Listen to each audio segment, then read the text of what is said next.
Magandang hapon guys.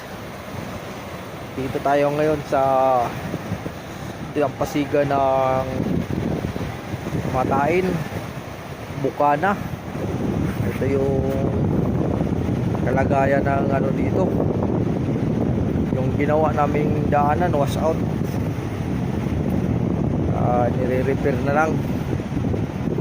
Lakas na ng lampas ng alon dahil habagat.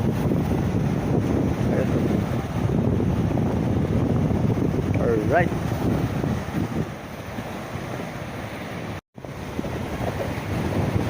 Lakas ng hangin.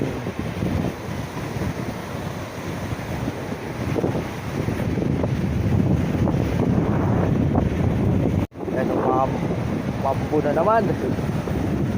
Ang liit na ilog, no?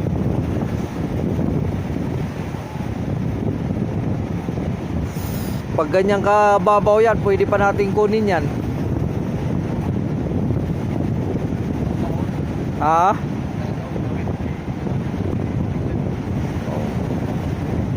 Pwede yan eh. Kung kain doon, tapos stuck dito. Oh.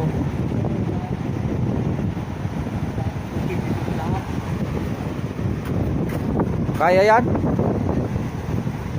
Basta bumaba pa ng konti dito, kaya yan.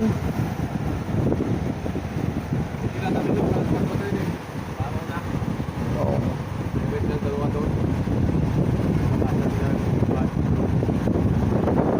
Pwede. Bakuha lang yun doon, no? Pero huwag natin isagad para